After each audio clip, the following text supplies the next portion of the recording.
It's like you go, oh my god, why am I crying?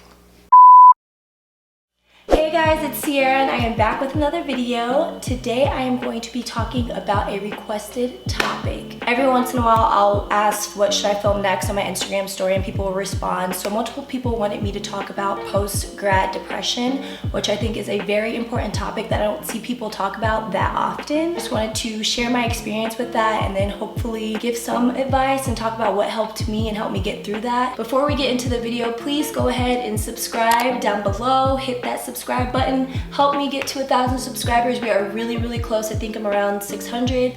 So please go ahead and do that if you support me. Give it a thumbs up and also follow me on all of my social media accounts. They will also be linked down below. Let's get started. This video is a little different. We're kind of touching base on something that's kind of serious. I feel like on my channel I normally do like goofy, crazy challenges and pranks and stuff like that, but I felt like this was very important to talk about, seeing there's a lot of people graduating in this point in time, and plus we are quarantined right now, which could really be affecting people in many different ways as well. So for those who don't know, I graduated college from Mizzou in December of 2018, so it's been I guess like a year and a half since I've graduated college. I had like the best experience of my life ever. Met so many new people, so many good close friends who I now like consider my sisters. So after college, I always knew that I wanted to do something like with film or editing. Everyone tries to come up with a plan of what they're gonna do after college. So people start applying for jobs, looking for things in their job field. And I luckily had this opportunity to work for a friend in California and do some editing for them. So that was my plan. I had that plan in the springtime of 2018, but unfortunately that ended up falling through and I didn't really find out until like fall time. Having my plan just crumble into pieces really, I would say, like shut me down. It made me depressed. It made me not really care to do anything within my field. I just didn't think that I just had a chance anymore. My connections were just out the window. And I was just really like upset and sad for a long time.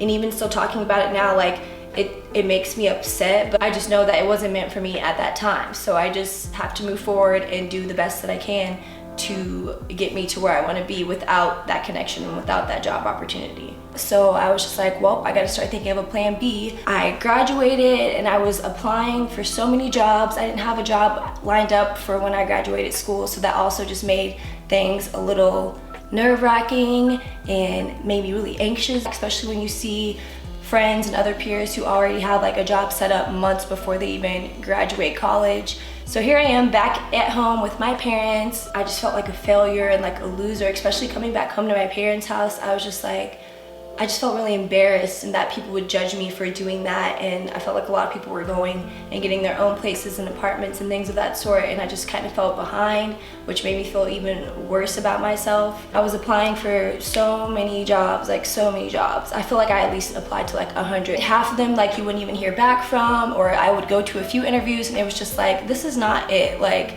no, this is not what I expected to do. This is not what I want to be doing. But I also had to understand that like my first job out of college might not be the exact first job that I want to be doing that is in my field. Not everyone's first job is going to be in their field. Eventually, I ended up going on a job interview and I ended up really liking it and I got the job and I've been working there since. It has nothing, not one thing to do with my major, but I had to understand like that was okay. At that point, I was just happy to even like get a job and just start working and start making money, because when I left college, I literally had like graduation money to my name and like that was about it, and I was just blowing through it like it was nothing. There's a few things about once I moved home which really affected me. The first thing was not being around my friends all the time. So like a lot of us live in different places around the United States. So once we graduated, we all like went like our separate ways. It was also just really hard. I feel like, I don't know if I just sound crazy when I talk about this, but like my friends were my sisters. I don't know, I'm getting emotional. I just miss them. Okay. Woo. Everyone's like, you over here crying about your friends? Yes, I am. Sucks not having them there all the time. It's like you go, oh my God, why am I crying? You go from spending every day with these people to not seeing them for months, even to like some even years, and it's just really hard because you depend on those people. You lean on them whenever you're down, and you have like the best experiences and times with them as well. So just for that to just abruptly end just really sucks. And I know a lot of people can relate to that. Everyone in my friend group, we always talk about how much we miss each other and how we just wish we could do it all over again. And I just think sometimes colleges set you up for like a false reality, because like you kind of think like, oh great, like this is how it's gonna be, I can do this, like this is nice. And then you actually get into the real world and it's just like not like that at all. It's just, I don't even know. I keep using depressing a lot, but that's just how it is, and that's just how I feel about it.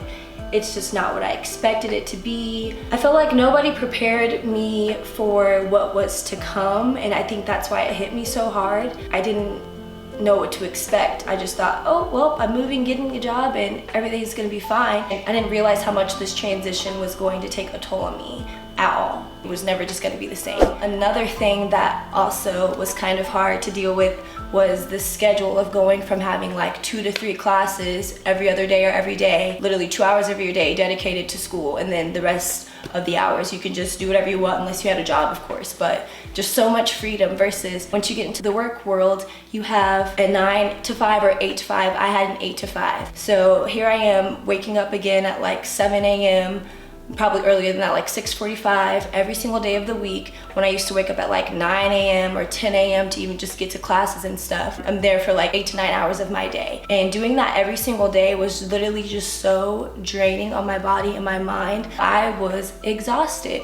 I would go to work, come home, and then just want to go to sleep. Like I didn't want to do anything.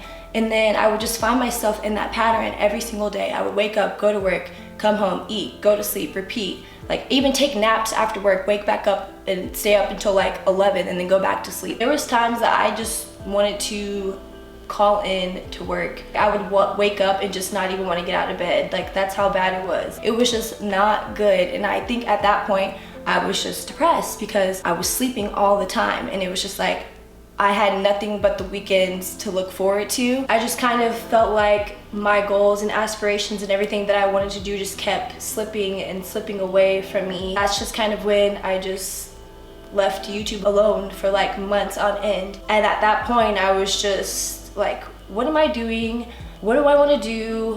Who do I want to be? Where do I want to live? Where do I want to go? I just was lost, and I had never really felt like that before. And it just kind of made me like feel bad about myself and a little bit insecure, because I'm just like, I'm Sierra, I'm the girl who likes to make videos and go out and have fun and be cheerful and stuff, and then like here I am, don't have my together.